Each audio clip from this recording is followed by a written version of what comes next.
आध्यात्मिक क्षेत्र से ऐसे प्रकार से संपन्न ये मंच को प्रणाम। सामने बैठे हुए सभी भगिनी बंधुओं को अभिवादन। बंधुओं, आज का जो समय है उस समय के बारे में कुछ मैं आपसे चर्चा करूंगा। समाज का काम करते हुए गांव से मैं निकला, एक गांव का रहने वाला हूं और अब शहर में आ गया हूं। आज से 65 वर्ष पहले, 5 वर्ष बाद और 60 वर्ष पहले, 60 वर्ष पहले की बात करिए। 5 वर्ष का तो ध्यान नहीं है मुझे, क्योंकि उस समय का जब मैं गांव का दृश्य देखता हूं और आज गांव का दृश्य देखता हूं और शहर का दृश्य देखता हूं तो थोड़ी चिंता होती है। लेकिन बीच में ऐसे काम से मैं जुड़ गया और उस काम को करते हुए विभिन्न क्षेत्रों में जाना हुआ। वहां भी देखने के बाद कष्ट हुआ, लेकिन आज जो देखता हूं उससे कुछ संतोष होता है। पहले के समय में गांव में मकान कच्चे होते थे, लेकिन उस मकान में रहने वाले व्यक्ति का मन पक्का होता था। आज मकान पक्के हैं, लेकिन उस मकान में रहने वाले का मन कच्चा है।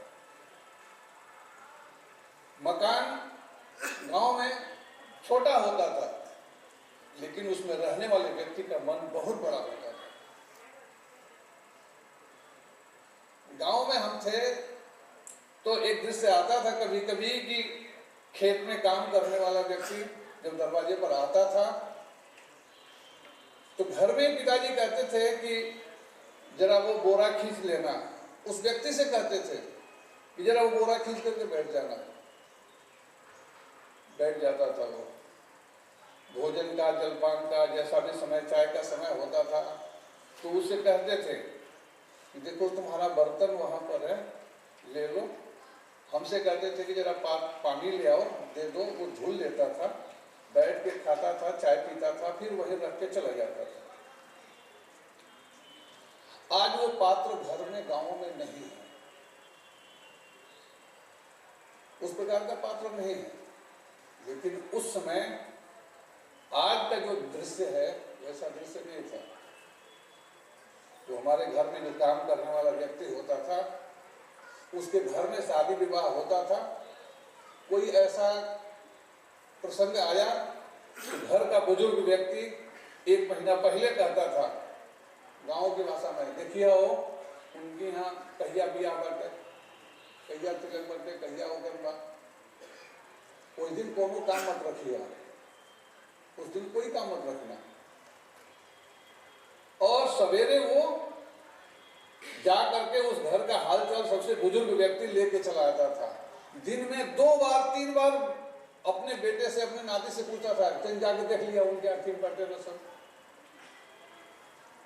ये था सामाजिक व्यवस्था, ये थी रचना। पढ़े लिखे लोग नहीं थे गांव में, पत्र पढ़वाने के लिए दूसरे जगह जाते थे। कैसा होता है, मैं एक आपको घटना बताऊं। मैं प्रयाग में था, एक वेस्ट इंडीज से आए व्यक्ति, वो अपने खानदान को ढूंढते हुए, अपने पूर्वजों का, वो पत्र लेकर के आए थे। सन 1867-68 का पत्र था वो। और पत्र के आधार पर उनका द्वारिका राम नरेश नाम था उनका। वो पत्र के आधार पर जहां गए वो व्यक्ति गलत निकला, वो था ही नहीं। पहले के पत्र लिखा जाता था तो अड़ोस पड़ोस का सब समाचार लिखता है। तो उसमें लिखा था कि फलाने की बकरी जो है वो 3 बच्चा दी है, उनका घर बनने वाला है तो सपुआ और नदिया पाथा जा रहा है, उसका आवा लगा है, ये सब लिखा था। अंत में वो लिखता था व्यक्ति, जो पत्र लिखता था वो अपना नाम लिखता था उसमें कि मैं पत्र लिखने वाला हूं। उस पत्र लिखने वाले का नाम था उसमें, इसलिए वो व्यक्ति ढूंढता था उस व्यक्ति को जो पत्र लिखा था। तो कहने का मतलब कि इतनी वो थी कि पत्र भी नहीं लिख पाते थे लोग, इतनी शिक्षा का अभाव था। आज इतने पढ़े लिखे हो गए, इतना विद्यालय खुल गया है, लेकिन उसके बावजूद भी क्या दृश्य है ये हम सबको एक बार देखें और ध्यान में भी है हम लोगों को। भारत विश्व गुरु ऐसे ही नहीं था। जिन बातों की मैंने चर्चा की, जिनका अभाव है, वो पूरा करने का काम आज बताया भी, सतीश जी ने बताया कि 100 साल पहले एक महापुरुष ने प्रारंभ किया, एक ज्योति जलाई और उस ज्योति को जलते हुए आज 100 वर्ष हो गए। लेकिन बाबा साहब आपके एक बड़े इतिहास के भी बड़े जानकार थे और संघ के बड़े अधिकारी थे। वो कहा करते थे कि किसी काम को करने के लिए कुछ लोगों को अपना पूरा जीवन देना पड़ता है और अधिक से अधिक लोगों को कुछ समय देना पड़ता है। भारत को यदि पुनः सर्वोच्च सिंहासन पर विराजमान करना है हम लोगों को, तो ये काम हमको करना पड़ेगा। और आज संकल्प लेने की जरूरत है कि हम कुछ न कुछ समय इस काम के लिए निकालेंगे और देखेंगे कि अभी तो केवल एक प्रयत्न शुरू हुआ है और उसका परिणाम दिख भी रहा है। व्यक्ति निर्माण, व्यवस्था परिवर्तन और समाज परिवर्तन। और भगवान कृष्ण ने गीता में कहा भी है कि कैसा किसका काम सिद्ध होता है। अधिष्ठानम तथा कर्ता करणम च पृथग्विधम, कर्ता करणम च पृथग्विधम विविध चेष्टा दैवो चैवात्र पंचमम। अधिष्ठान यानी हमारा लक्ष्य, हमारा शरीर।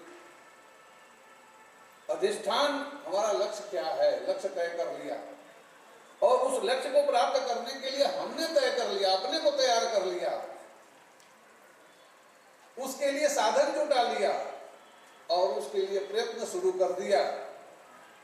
तो पांचवी चीज है देवताओं का आशीर्वाद, वो मिल ही जाता है। तो लक्ष्य हमारे सामने है, हमको तैयार होना है और उस तैयारी में कुछ नहीं लगने वाला है। और जो तैयारी है उस तैयारी में यदि आप उसको करने के लिए आगे बढ़ेंगे तो किसी का विरोध नहीं है, कोई झगड़ा नहीं है उसमें। आप उस काम को यदि आगे करने के लिए बढ़ते हैं तो कहीं कोई, मैं तो स्वयं देख रहा हूं, 10 साल से एक विशेष रूप से काम कर रहा हूं। गांव में कहते हैं लोग कि झगड़ा है, बड़ा विवाद है, बात सही है। लेकिन जब करने के लिए चलते हैं तो 4 लोग खड़े हो जाते हैं, विरोध करने वाले 10 होते हैं।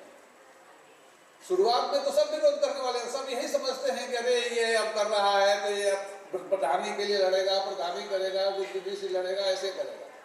लेकिन करते करते 2-4 साल के बाद उनको समझ में आने लगता है और वो साथ में खड़े होने लगते हैं। तो वो पांचवा चीज है देवताओं का आशीर्वाद। देवताओं का आशीर्वाद यानी तो देवता को, हम सब में परमात्मा का अंश है, हम भी देवता है। इसमें ऐसे लोगों की सहभागिता मिलती जाती है और ऐसा नहीं कि इस काम को करने के लिए किसी ने प्रयत्न नहीं किया। स्वामी विवेकानंद जी, स्वामी दयानंद सरस्वती, महात्मा गांधी, राम मनोहर लोहिया,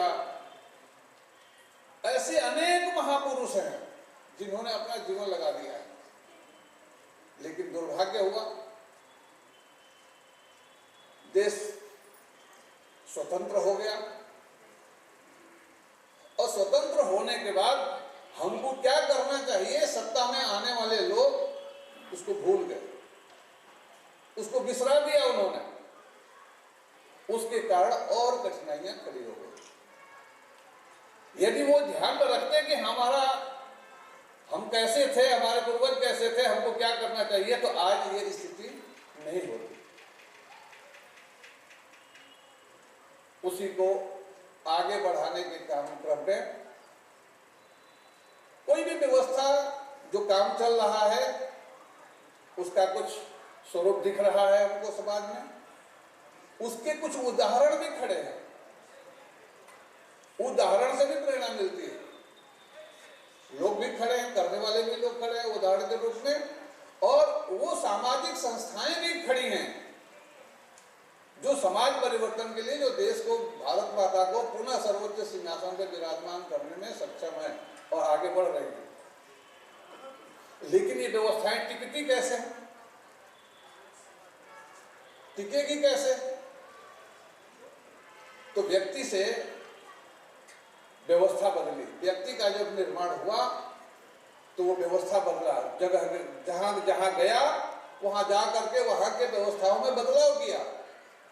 वो शिक्षा के क्षेत्र में गया तो शिक्षा का बदलाव किया उसने, राजनीतिक क्षेत्र में गया तो राजनीति में बदलाव किया, सेवा के क्षेत्र में गया तो सेवा की पराकाष्ठा करके उसने स्थापित किया, अर्थ जगत में, उद्योग जगत में गया तो एक कीर्तिमान स्थापित किया वो, और आज वो सारे संगठन कर रहे हैं। लेकिन ये चलेगी स्थित वो उस और कैसे प्रभावी होगा, तो उससे जुड़े हुए लोगों का भी जब उससे लगाव होगा, जब उसके बारे में सोचेंगे करेंगे, तब वो व्यवस्था टिकेगी। नहीं तो ये व्यवस्था, अभी सतीश जी ने थोड़ी सी उसकी चर्चा की, यदि बदल गया, हम देखते हैं एक आ जाता है, यहाँ अनेक अधिकारी आते हैं जिनकी हम लोग चर्चा करते हैं। आज भी चर्चा नहीं करेंगे, बहुत पहले जब मैं यहाँ पढ़ने के लिए आया था तो उसमें एक बात आती थी बाबा हरदेव की। एक अधिकारी यहाँ आए, कहते हैं लोग कि नालियां जो है दिखने लगी उन्हीं के समय में, व्यवस्था तो बना के गए हो, किया उन्होंने, लेकिन चले गए, तो फिर आज देखो तो वैसे ही है। तो ये व्यवस्था टिकेगी तब जब समाज का बदलाव होगा, जब समाज उस काम को अपना काम मान करके करेगा, तब वो व्यवस्था टिकेगी। और तब जाकर के जिस उद्देश्य को लेकर के हम जी रहे हैं, एक तरह से कर रहे काम, मैंने भारत माता को पुनः सर्वोच्च सिंहासन में विराजमान करने में सफल हो पाएंगे। उसके लिए 5 बातें हैं, उसको पंच परिवर्तन का नाम दिया है। पंच परिवर्तन ये ऐसा नहीं कि हम इसको जानते नहीं हैं, लेकिन उसको हम अभी स्वीकार नहीं कर पाए।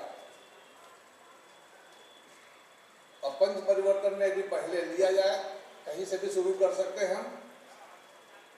पर्यावरण की अभी चर्चा हुई है, पर्यावरण की थोड़ी सी, बहन जी ने हिंदुत्व में पर्यावरण का स्थान ऐसे विषय पर, लेकिन ये पर्यावरण की क्या स्थिति हो गई है, परितः आवरण हमारे इर्द गिर्द का जो आवरण वो कैसा हो गया है, तो उसमें हमको करने में कुछ नहीं लगता।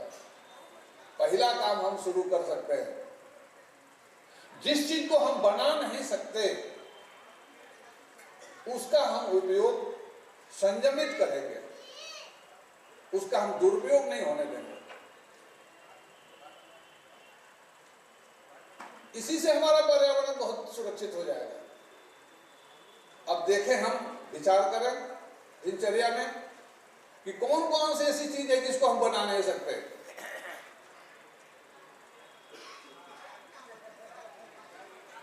तो पानी है, पहाड़ है, ऑक्सीजन है, ये हम बना नहीं सकते। यदि हम बनाते हैं तो उसमें और किसी का उपयोग करते हैं तो और नुकसान करता है वो। तो इसका हम पहला संकल्प लें कि हम उस चीज का दुरुपयोग नहीं करेंगे जिसको हम बना नहीं सकते। और दूसरा काम कि हम पानी को बचाएंगे, उसमें तो आता ही है, पेड़ को लगाएंगे और प्लास्टिक हटाएंगे। यदि ये केवल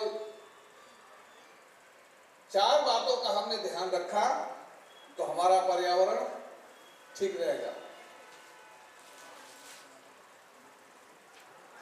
दूसरा आता है सामाजिक समरसता।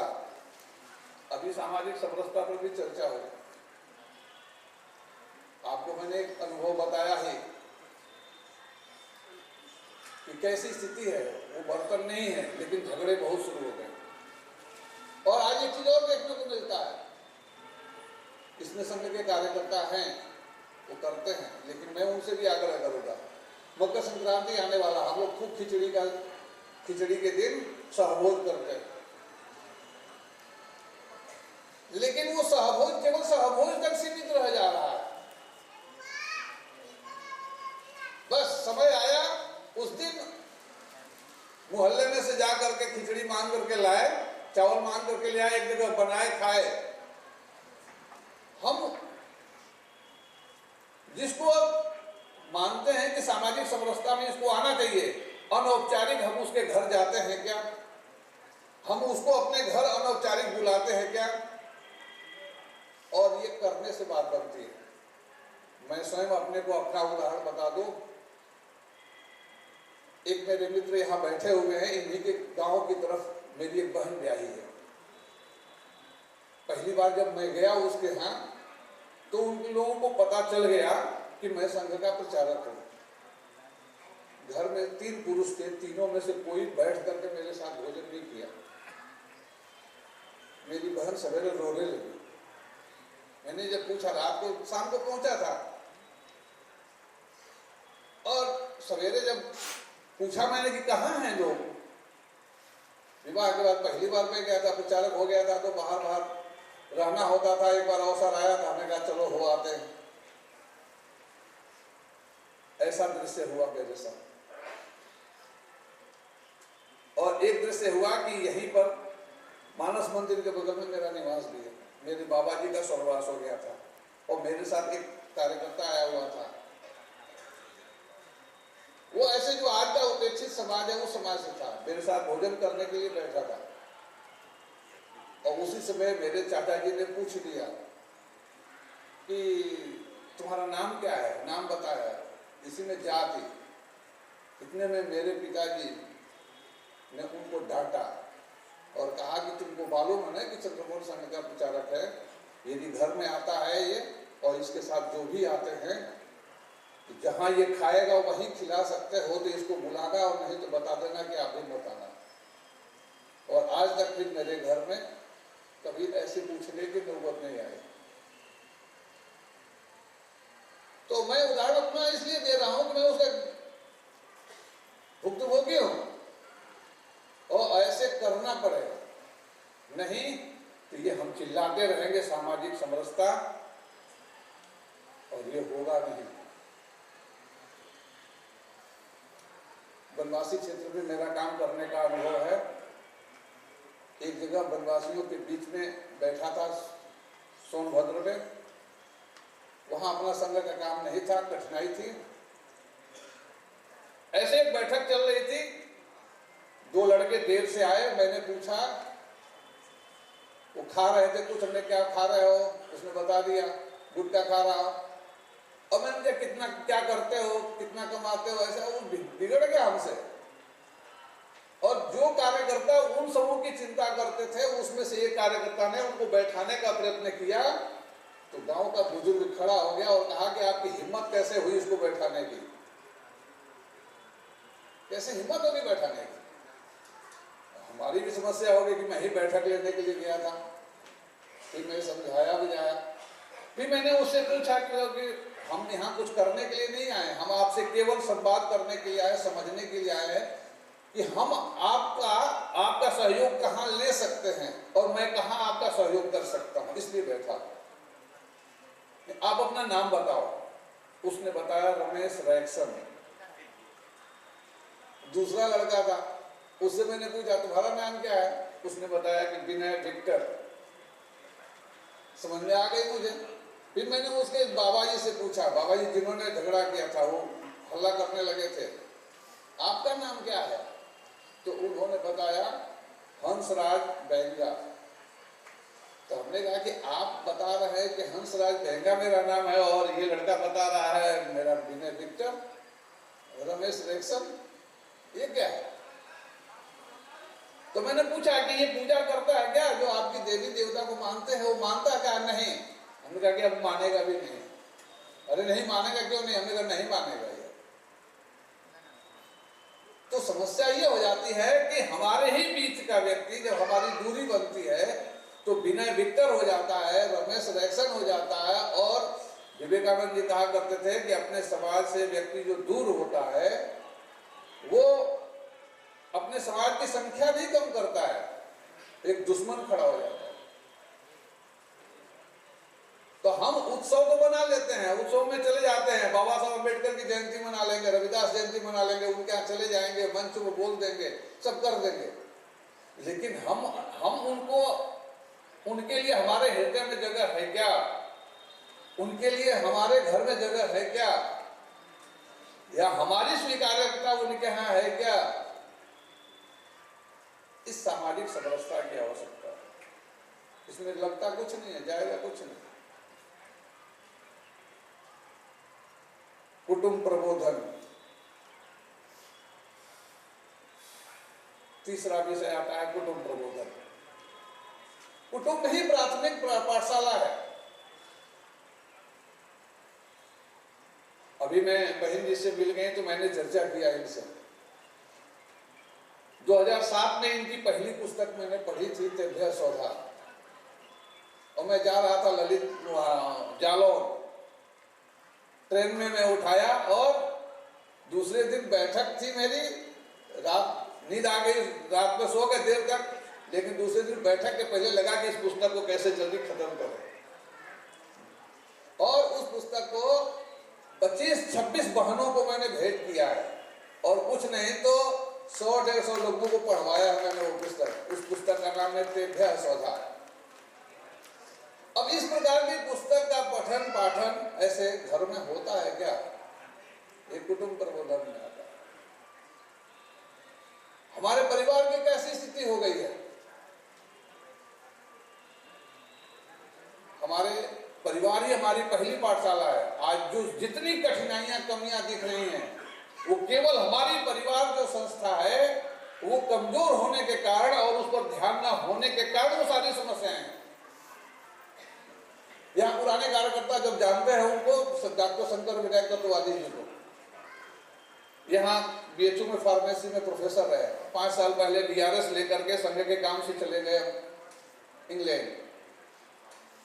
जब ये डॉक्टर साहब की जन्म शताब्दी मनाई गई थी तो इंग्लैंड में भी एक कार्यक्रम हुआ वहां पर, और वहां जो एक फेसरी नाम का स्थान है वहां पर शाखा शुरू हुई थी। उस शाखा के 25 बरस पूरे हुए थे। उसमें एक कार्यक्रम में वहां के मुख्य अतिथि के नाते महारानी को बुलाने के लिए गए लोग। महारानी एलिजाबेथ ने कहा कि बताया सब कार्यक्रम का स्वरूप, उन्होंने बहुत स्वीकार किया, कहा कि ठीक है, लेकिन कठिनाई यह है कि उसी दिन मेरा एक पारिवारिक कार्यक्रम है और इसके कारण मैं आपके कार्यक्रम में नहीं आ पाऊंगी। लेकिन उन्होंने अपने प्रधानमंत्री मार्गरेट थैचर को कहा कि आप जाइए इस कार्यक्रम में, और मार्गरेट थैचर उस कार्यक्रम में आई। आने के बाद पूरा कार्यक्रम देखा, उस कार्यक्रम के विस्तार से बड़ा नहीं करेंगे, लेकिन अंत में उन्होंने यही कहा कि मुझे आपसे जो भारत की परिवार व्यवस्था है वो अनुकरणीय है, सीखने लायक है। परिवार व्यवस्था के बारे में हमारे सैनिकों को और हमारे यहाँ की जनता को जागरूक करिए, बताइए। ये इंग्लैंड का प्रधानमंत्री कहता है, और हमने अपने परिवार के बारे में क्या सोच रखा है? वाल्मीकि रामायण में वर्णन आता है, जब राम जी पूछते हैं वाल्मीकि जी से आश्रम में पहुंचकर कि मुझे कहाँ रहना चाहिए, तो भगवान वाल्मीकि जी कहते हैं कि भगवान आप त्रिकालदर्शी हैं, मैं आपको बताऊंगी कहाँ रहना चाहिए, लेकिन आप पूछ रहे हैं तो मैं बताता हूं। तो वो बताए, बहुत सी चीजें बताए, उसमें जो बातें हैं वो सामाजिक समरसता और कुटुंब प्रबोधन के लिए बहुत जरूरी है, बहुत आवश्यक है। तो वो कहते हैं जिस आदमी की आंखें दीन दुखियों के कष्ट को देख करके उनका मन करुणा से भर जाए, उनके कष्ट को दूर करने के लिए उनके हाथ आगे बढ़ जाए, जिनके कान प्रभु के गुणगान सुनने के लिए लालायित रहते हों, प्रभु के गुणगान सुनने के लालायित बने। प्रभु माने कौन? हम आप। बार बार मैं उसकी कहूंगा। तो दूसरे की बुराई नहीं करना, दूसरे के गुणगान सुनने के लिए जिसके कान लालायित रहते हों, जिस परिवार में भोजन और भजन एक साथ होता हो, उस परिवार में आप निवास करिए। ऐसे आदमी के हृदय में निवास, उन्होंने कहा कि ऐसे आदमी के हृदय में निवास करिए जिस आदमी के कान जिन दुखियों के कष्ट को सुनने, प्रभु के गुणगान करते हों, सुनते हों और उनके दुख दर्द को आगे बढ़ा खत्म समाप्त करने के लिए हाथ बढ़ते हों, कदम आगे बढ़ते हों, उनके हृदय में निवास करिए। और जिस परिवार में भोजन और भजन एक साथ होता हो, उस परिवार में निवास करिए। और कभी आप उठाएंगे तो लता मंगेशकर जी ने इस भजन को बहुत अच्छे ढंग से गाया। तो अब हम उसी को, भगवान हमारे घर में आना चाहिए, रहने चाहिए, और उनका जो आने का क्रम हो ये कि हम भजन और भोजन एक साथ करें। हम करते हैं क्या? और ये देखते हैं कि झगड़ा झंझट जब होता है तो सबसे पहले भोजन ही छूटता है। पड़ोस में कहीं किसी से विवाद होता है तो सबसे पहले उसके बाद से सत्संग छूटता है, और यदि ये चलता रहे तो सब दूर हो जाता है।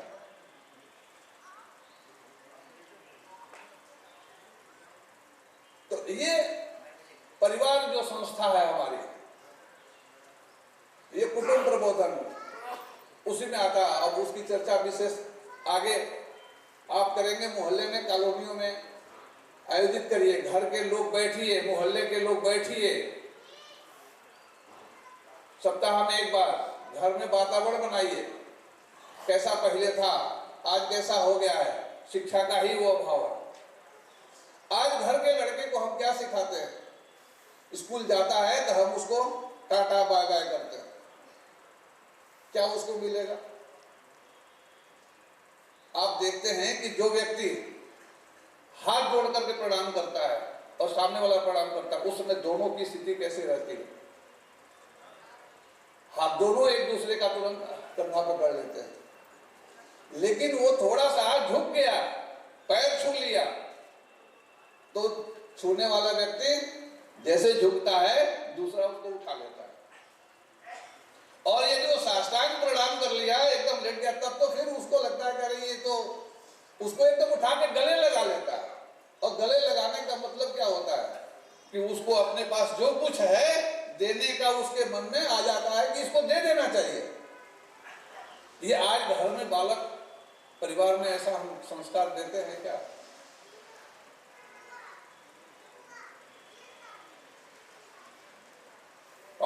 चौथी चीज है स्व का बोध।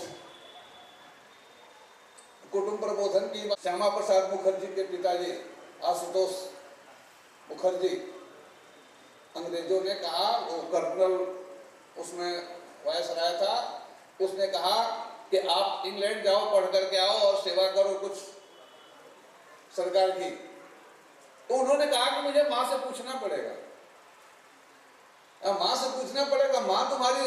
हाँ, माँ से पूछ लूंगा, माँ अनुमति देगी तभी जाऊंगा।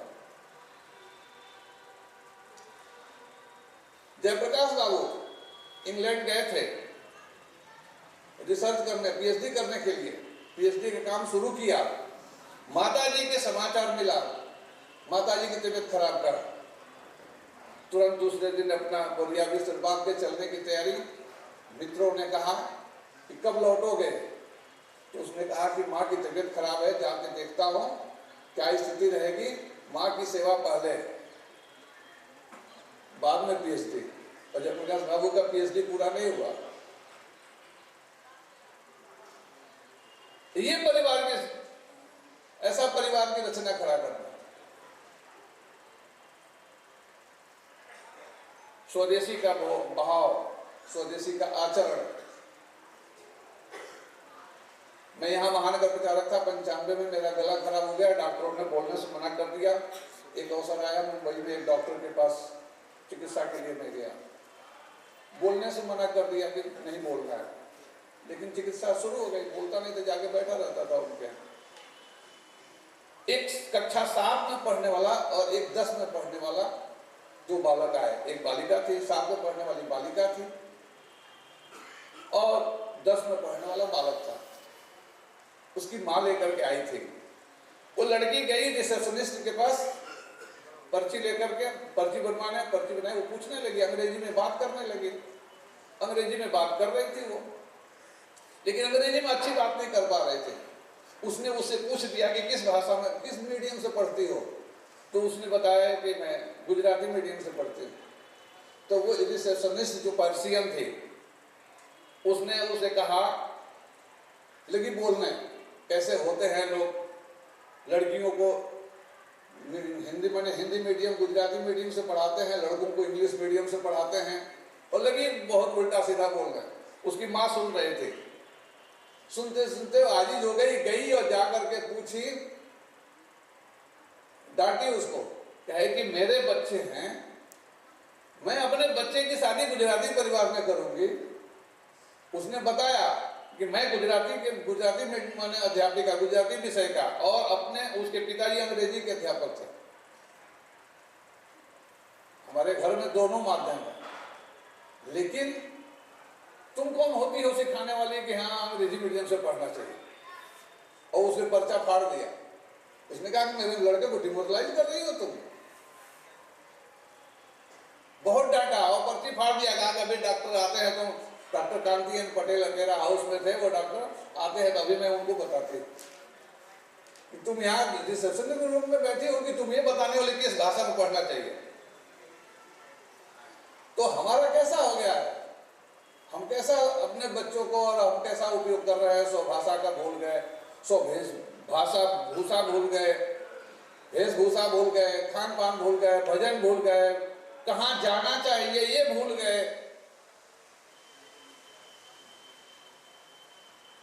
सब कुछ भूलते जा रहे हैं। यहां तक कि अब शादी विवाह और लड़कों का मुंडन संस्कार, बर्थडे, इन सब चीजों का भी, जन्मदिन का भी कार्ड अंग्रेजी में छापते हैं।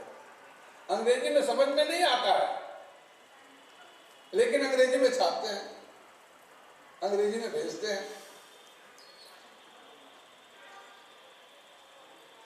बहुत अच्छा एक व्यंग आ रहा था एक लड़के का अंग्रेजी के बारे में।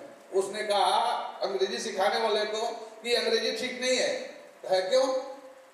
अंग्रेजी बहुत अच्छा है। कहे नहीं, ये कुत्ता जो है ना, ये अंग्रेजी नहीं समझता है, हट हट करते हैं तो भाग जाता है और शादी बोलते हैं, बोलते तो समझ में नहीं करता।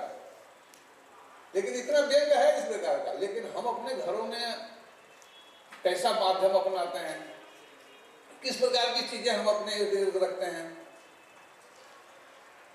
तो स्वदेशी को युग के अनुकूल बनाएंगे, हम स्वदेशी का पालन करेंगे। कुछ मामले में हो सकता है जीवन रक्षक चीजें होंगी तो हम उसका विदेश से उसको स्वीकार करेंगे। तो भाषा का है, वेशभूषा का है। इजराइल में हिब्रू भाषा का, यदि भाषा के प्रति सम्मान करना हो, समझना हो, तो हिब्रू भाषा का जिसने उसको बनाया उसका इतिहास पढ़िए, रोंगटे खड़े हो जाएंगे। जिस व्यक्ति ने हिब्रू भाषा प्रचलित किया, उसका विवाह हुआ, प्रेस में काम करता था, एक एक शब्द संग्रह करता था। विवाह होने के बाद जब उसकी पत्नी गर्भवती हुई, उसी समय उसको टीबी हो गया, एडमिट हो गई वो। उसने कह दिया कि मेरी लड़का मर जाए, पत्नी मर जाए, लेकिन तुम बोलना नहीं, मेरे लड़के के कान में हिब्रू भाषा के अतिरिक्त दूसरी भाषा नहीं सुनाई देनी चाहिए। लड़का बच गया। उसके पिताजी को पता चला कि लड़के को लड़का हुआ है, चलो मिल के आए। तो आने के बाद उसने कह दिया अपने पिताजी से कि आप बात मत करिएगा उससे। क्यों? हिब्रू जानते नहीं थे वो, हिब्रू भाषा को उसको बेटा कहे कि मैं नहीं चाहता हूं आप खिलाइए, देखिए, सब करिए, लेकिन बोलिएगा मत। क्यों? कि उसके कान में हिब्रू भाषा छोड़कर के दूसरी भाषा नहीं सुननी आनी चाहिए। और आज हिब्रू भाषा में कैसा कैसा विस्तार है। तो अपनी भाषा, अपनी वेशभूषा सबके प्रति गर्व करने का विषय। पांचवा विषय है सामाजिक कर्तव्य। सामाजिक कर्तव्य का कैसा हो गया है, हम जाते हैं विदेश, दूसरे देशों में, दूसरे प्रदेशों में, दूसरे नगरों में, वहां का नियम कानून मानते हैं, लेकिन जब अपने शहर में आते हैं तो सब भूल जाते हैं। विदेश से आएंगे, जैसे एयरपोर्ट पे आएंगे और एयरपोर्ट पर उतरने के बाद गाड़ी में बैठेंगे और गाड़ी का जैसे गाड़ी सड़क पर चलती उसी समय से शीशा नीचे किए और रैपर फेंकने में विलंब नहीं। वही व्यक्ति है, वहां जाकर के सबका पालन करता है और यहां आ गया तो एक भी नियम का पालन नहीं करता। तो संविधान में हमारे मौलिक कर्तव्य, अधिकार, सब कुछ है, लेकिन वो दंड डर के मारे हम उसका पालन करते हैं। तो क्या अपने देश के प्रति अपनी जो इस प्रकार की जो नागरिक कर्तव्य है, ये डर से केवल हमको पालन करना चाहिए?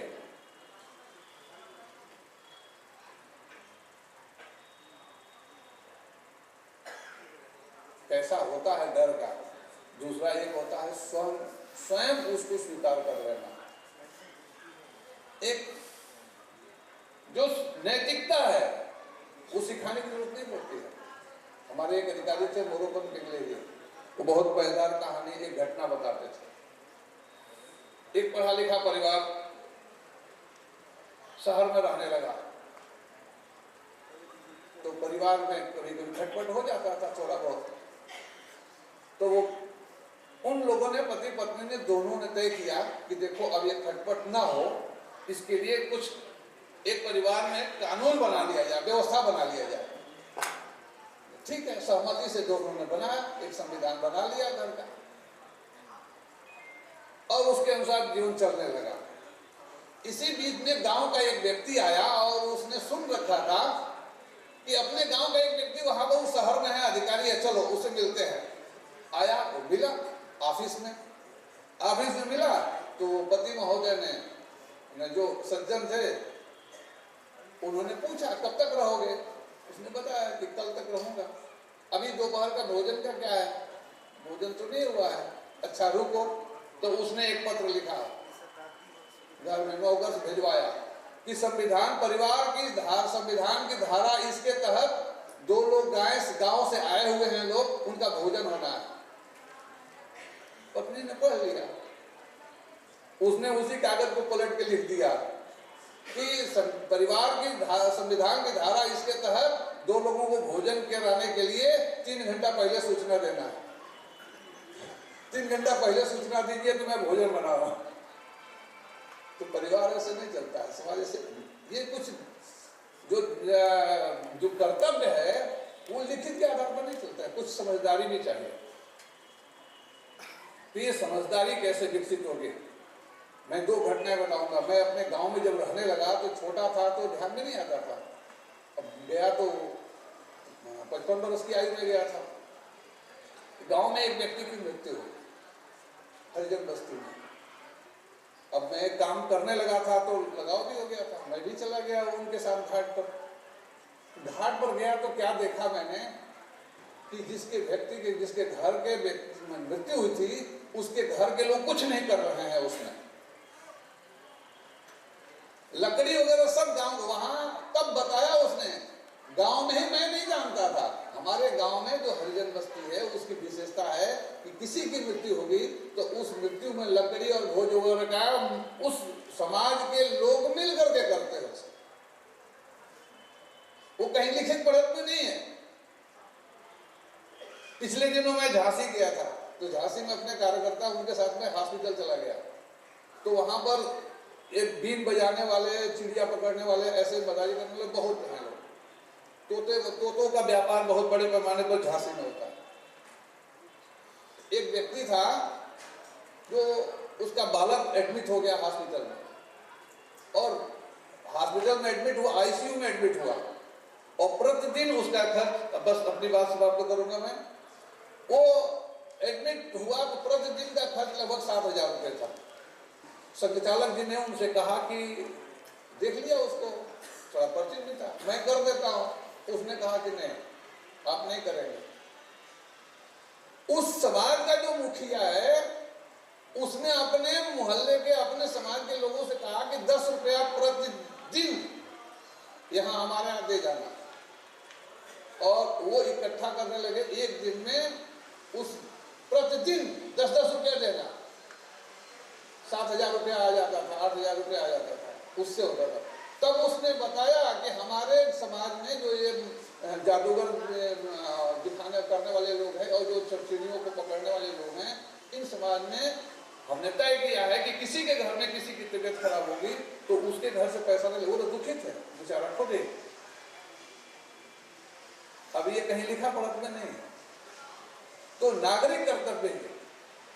तो इन 5 बिंदुओं पर यदि हम ध्यान रखते हैं और करते हैं तो निश्चित रूप से भारत विश्व गुरु होगा।